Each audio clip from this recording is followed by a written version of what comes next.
Una vez hemos hablado de la mitosis y la hemos entendido, nos toca hablar de la meiosis. La meiosis es un tipo especial de división en la que el núcleo celular va a originar cuatro núcleos haploides, teniendo en cuenta que partimos de un núcleo previo que es diploide. ¿Qué significado biológico tiene esto? Bueno, en los individuos que son diploides necesitamos que se produzcan gametos mediante este proceso para poder realizar la reproducción sexual. De esta forma, lo que conseguimos es mantener el número cromosómico de cada especie. ¿Por qué? Porque reducimos a la mitad el número de cromosomas que va en el gameto y hay que recordar que necesitamos dos gametos, uno masculino y otro femenino, para dar lugar al nuevo individuo.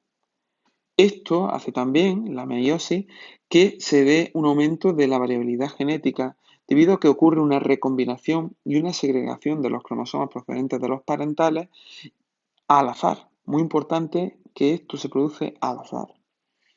La meiosis consta de dos divisiones sucesivas en las cuales no se produce una duplicación del material genético, es decir, una fase S en mitad. Por lo tanto, se duplica el material genético al principio, se produce la primera división meiótica y a continuación, sin que se produzca una duplicación del material genético, se produce la segunda división meiótica. ¿Qué ocurre en la primera división meiótica o división reduccional? Los cromosomas homólogos se emparejan y posteriormente se separan para dar lugar a los núcleos hijos, que contendrán un cromosoma de cada par de homólogos. En cada cromosoma podemos observar que todavía existen dos cromátidas, que son, por lo tanto, dos copias de la información genética. El reparto de los cromosomas de cada par de homólogos ocurre al azar, y esto contribuye a la variabilidad genética en los gametos. Tengamos en cuenta también que cuando los cromosomas de la pareja se unen, se produce un proceso que se denomina sobrecruzamiento en el que se intercambian pequeños trozos que veremos a continuación. En la segunda división meiótica, durante esta división lo que podemos observar es que hay un reparto de las cromátidas hermanas de cada cromosoma entre los dos núcleos hijos. Lo veremos en el proceso. Nos toca ahora ver en detalle la meiosis. Vamos a ver cada una de sus fases. Tengamos en cuenta que consta de 5 fases que se llaman de la misma forma que las fases que encontrábamos en la mitosis. Pero hay que tener en cuenta también que existen dos divisiones sucesivas en la meiosis y entre ambas no hay una duplicación del material genético. Por lo tanto, repasando los nombres, sería la profase 1, porque pertenece a la primera división meiótica, la metafase 1, la anafase 1 y la telofase 1. La primera fase sería la profase 1, que podemos decir que es la fase más importante y de mayor duración, ya que en ocasiones puede durar meses o incluso años. La profase meiótica 1 es muy compleja y se divide en 5 etapas, aunque en algunas ocasiones podemos encontrar algunos libros que la dividen en 6 etapas. Las 5 etapas serían leptotene, cigotene, paquitene, diplotene y diacinesis. También podemos verlo acabado en O, como vemos en la ilustración: leptoteno, cigoteno, paquiteno, diploteno y diacinesis, que no cambia. En algunos libros encontramos una fase previa que sería el proleptoteno. En esa etapa lo que ocurre es que algunos autores consideran que es una fase premeiótica y ahí ya se produce la duplicación del ADN y por tanto la fase S. Los cromosomas apenas se distinguen. En el leptotene o leptoteno, los cromosomas aún están en un proceso de espiralización, es decir, se están formando estos cromosomas y se unen a la membrana nuclear por algunos puntos concretos que son cercanos a los centriolos. Esos puntos concretos serían las placas de unión. Las dos cromátidas de cada cromosoma se unen estrechamente y comienzan a formarse el uso mitótico. Aquí vemos cómo las dos cromátidas de cada cromosoma se han unido entre sí estrechamente y el uso mitótico empieza a formarse. Recordemos que en algunos libros veremos uso mitótico, aunque en meiosis lo lógico sería llamarlo uso meiótico, pero si queremos utilizar la misma terminología para el uso, tanto en mitosis como meiosis, podemos hablar de uso acromático, que quedaría mejor. La segunda fase de la profase 1 sería el cigoteno. En el cigoteno tenemos que destacar que los cromosomas homólogos se aparean entre sí. Concretamente se unen en unas zonas de contacto que se llaman sinapsis mediante la formación de un complejo sinaptonémico. Ese complejo sinaptonémico en esta zona está constituido por una placa central densa y unos elementos laterales de estructura fibrilar. Este complejo es necesario para que se produzca la unión entre los cromosomas de la pareja de homólogos y en la siguiente fase se pueda producir el sobrecruzamiento o crossing over, que lo explicaremos ahora. Es muy importante también destacar que ambos cromosomas de la pareja de homólogos que están unidos en ese momento por la zona de sinapsis gracias al complejo sinaptonémico, forman lo que llamamos una estructura bivalente o tétrada. ¿Por qué tétrada? Aquí tenemos el nombre. Porque está formado por 4 cromátidas hermanas. 2 cromátidas hermanas de un cromosoma y otras 2 cromátidas hermanas de otro cromosoma que es homólogo al anterior. Por lo tanto, como hemos dicho, 4 cromátidas en total. La tercera fase dentro de la profase 1 sería el paquiteno. Aquí, una vez completado el apareamiento y la condensación de los cromosomas homólogos, tiene lugar el sobrecruzamiento, como hemos dicho antes, que también se llama crossing over. En este caso, lo que va a ocurrir es que se van a intercambiar fragmentos entre las cromátidas no hermanas de los cromosomas homólogos. Los puntos en los que ocurre esto se denominan quiasmas y corresponden a nódulos de recombinación que contienen las enzimas necesarias para el intercambio de esos fragmentos o de esos genes entre las cromátidas de los dos cromosomas homólogos. Aquí vemos que esta sería la zona de intercambio.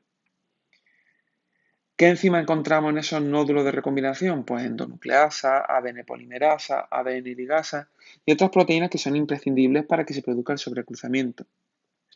Este proceso implica la rotura de la doble hélice en fragmentos que van a ser intercambiados y su posterior fusión en la nueva localización. Como vemos aquí, se inicia ese intercambio de fragmentos que aquí ya en el diploteno, que es la siguiente etapa, se observa que se ha realizado el intercambio por los colores. Vemos que hay un fragmento rojo en el cromosoma que es de color azul y un fragmento azul en el cromosoma que es de color rojo. Bien, veamos ahora qué ocurre en diploteno. En diploteno ocurre lo siguiente. Los cromosomas homólogos comienzan a separarse. Vemos que están más alejados el uno del otro, aunque todavía están unidos en aquellos puntos en los que se ha producido el sobrecruzamiento, aquí. Esos puntos recordamos que se llaman quiasmas. Se inicia también la desaparición de los complejos sinaptonémicos, puesto que ya se ha producido el sobrecruzamiento. Y esta etapa es muy importante que destaquemos que es la más larga de la meiosis, ya que puede durar días, pero incluso años, como ocurre en el caso de los ovocitos humanos. Al final de la etapa, lo que ocurre es que los cromosomas empiezan a desespiralizarse y ya tienen un aspecto más laso. Por último, tenemos la diacinesis, que es la última etapa o la última subfase de la profase 1. Por último, los cromosomas aparecen de nuevo condensados, alcanzando su máximo grado de empaquetamiento. Los quiasmas se van desplazando hacia los extremos de los bivalentes, es decir, va desennudándose, fenómeno que se conoce como terminalización de los quiasmas. La membrana nuclear empieza a desaparecer y el nucleolo también. Por lo tanto, aquí tenemos que corregir una pequeña errata que dice desintegración de la membrana celular y sería de la membrana nuclear. Acabamos la profase 1 con una serie de pasos que en algunos libros podemos encontrar como prometafase meiótica 1, pero hay que destacar que pertenecen al final de la profase 1. En este final de la profase 1 lo que nos encontramos es que se ha completado la desaparición de la membrana nuclear y el nucleolo y empieza la unión de las parejas de cromosomas que ya están totalmente condensados a los microtúbulos cinetocóricos. Por lo tanto, esos microtúbulos cinetocóricos se unen al cinetocoro de la pareja de cromosomas condensadas. Después de esto pasaríamos a la metafase 1, que tenemos aquí. En la metafase 1, los bivalentes, pareja de cromosomas homólogos, se disponen en el plano ecuatorial y solo se observan ya algunos quiasmas terminales. Entonces vemos que están situados en este plano ecuatorial, como comentaba antes, y ahí todavía quedan unos pequeños puntos de unión en la zona de los quiasmas. Además vemos que se ubican por pareja. Es importante recordar que están en forma de pareja de cromosomas homólogos que denominábamos bivalentes. Pasamos ahora a la anafase 1. En la anafase 1, gracias a los microtúbulos cinetocóricos del uso, se separan los bivalentes y por lo tanto cada uno de los cromosomas que pertenecían a una pareja de homólogos se va hacia uno de los polos de la célula. De esta manera vemos que un cromosoma con dos cromátidas hermanas va a un polo y otro cromosoma, que sería homólogo del anterior, va con sus dos cromátidas hermanas hacia el otro polo. Recordemos que estos cromosomas no son exactamente idénticos porque ya ha habido un intercambio de fragmentos de cromosomas. La principal diferencia que hay con la anafase mitótica es que aquí estamos separando el cromosoma completo con dos cromátidas hermanas, mientras que en la anafase que teníamos en la mitosis, lo que se separaban eran las cromátidas hermanas y por lo tanto había una escisión del cromosoma por su centrómero. Para terminar la primera división meiótica, vamos a la telofase 1. Aquí lo que ocurre es que reaparecen las membranas nucleares de ambos núcleos que se están formando, reaparece también el nucleolo, se descondensan ligeramente los cromosomas para alcanzar un estado interfásico muy breve, ya que no se produce una duplicación de ADN. También es importante destacar que se producirá a continuación una escisión de ambas células separándose mediante un proceso de citocinesis. Recordemos que la citocinesis era la separación del citoplasma de ambas células. Antes de iniciar la explicación de la segunda división meiótica, vamos a repasar un poco. Hemos visto que al principio tenemos parejas de homólogos, es decir, una pareja constituida por dos cromosomas homólogos y cada cromosoma está formado por dos cromátidas hermanas unidas por el centrómero. Entonces aquí vemos una pareja que aquí tenemos representado en grande cuando se produce el proceso de sobrecruzamiento. Después de la profase 1 iríamos a la metafase donde se sitúa en el plano ecuatorial. Vemos de nuevo que aquí hay una pareja de cromosomas homólogos y aquí hay otra pareja de cromosomas homólogos. Cada uno de los cromosomas tendría dos cromátidas hermanas. Aquí ya lo estamos separando en la anafase 1, vemos cómo se va cada cromosoma completo con dos cromátidas hacia un polo. Y finalmente se produce la reconstitución de la membrana o envoltura nuclear, del nucleolo, se descondensan los cromosomas, etc. Es decir, acabamos en este caso la primera división meiótica con la telofase meiótica 1. Ahora nos tocaría dividir de nuevo la célula en esta segunda división meiótica. Esta segunda división meiótica tiene los mismos pasos que la primera. Tendríamos una profase meiótica 2, después tendríamos una metafase meiótica 2, una anafase meiótica 2 y una telofase meiótica 2. Aquí lo que vamos a conseguir ahora es generar 4 células haploides a partir de dos células haploides previas. Ahora analizaremos la cantidad de material genético que tiene cada una de ellas. Pues bien, como consecuencia de esta primera división meiótica, cada núcleo hijo contiene un cromosoma de cada pareja de homólogos, constituido por dos cromátidas hermanas, como hemos dicho. Ahora hacemos una mitosis normal sin una duplicación de material genético previa. Y lo que separamos en esta segunda división son las cromátidas hermanas de cada cromosoma. Por lo tanto, una de las cromátidas hermanas iría ahí y otra iría aquí. Y con este azul igual, una iría ahí y otra iría aquí. Vamos a analizar la carga genética de las células resultantes de la mitosis y la meiosis. Es muy importante estar atentos a los números. En ambos casos vamos a partir siempre de células que son 2N, es decir, que son diploides, por lo tanto, los cromosomas se agrupan por pareja. Pero hay que tener en cuenta que esos cromosomas, ese material genético, se ha duplicado previamente a la mitosis o meiosis, por lo tanto, tendríamos aquí que se ha multiplicado por 2.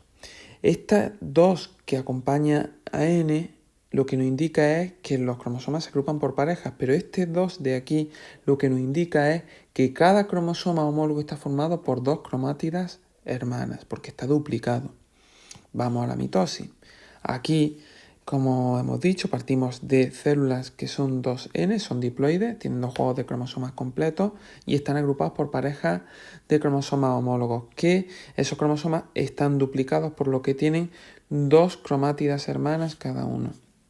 Lo que va a pasar a lo largo de las fases de la mitosis es que seguimos manteniendo esta dotación cromosómica que está duplicada, pero aquí ya al separarlo, al dividir las células entre dos, vemos que hemos separado algo. ¿Qué se separa aquí? Muy importante en la mitosis, separamos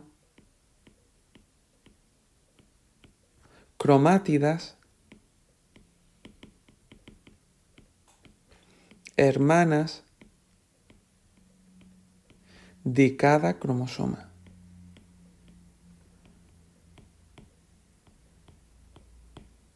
Por lo tanto, el 2 que tengo que anular cuando divido entre 2 sería este de aquí. ¿Por qué? De cada uno de los cromosomas que constituye la pareja de homólogos vendrá una cromátida.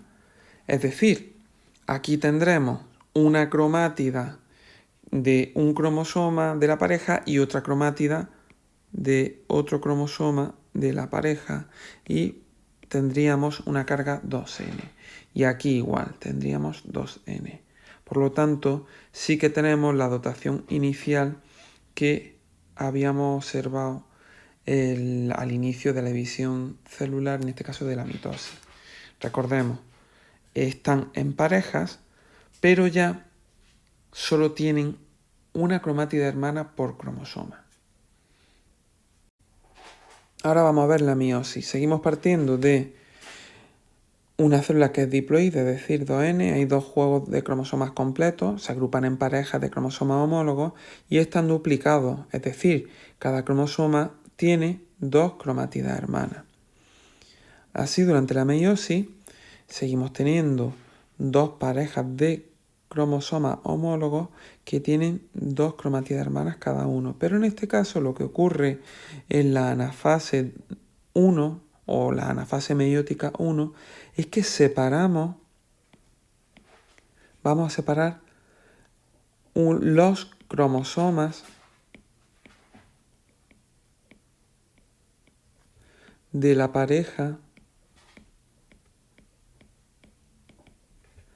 de homólogos.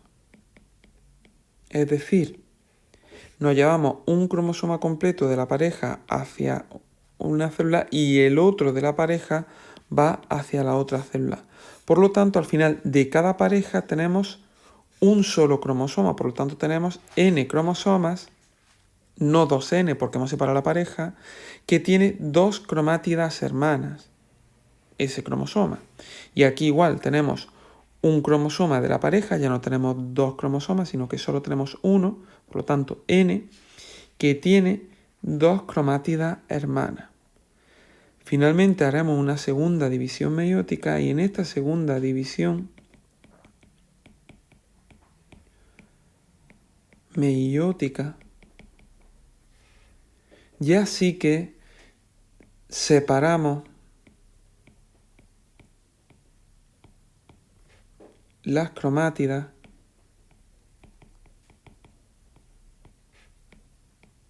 hermanas.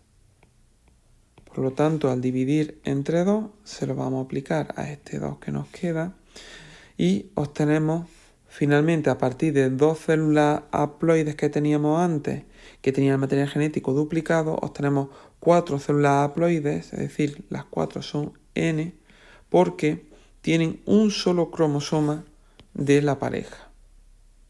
Y además solo está constituido por una cromátida hermana.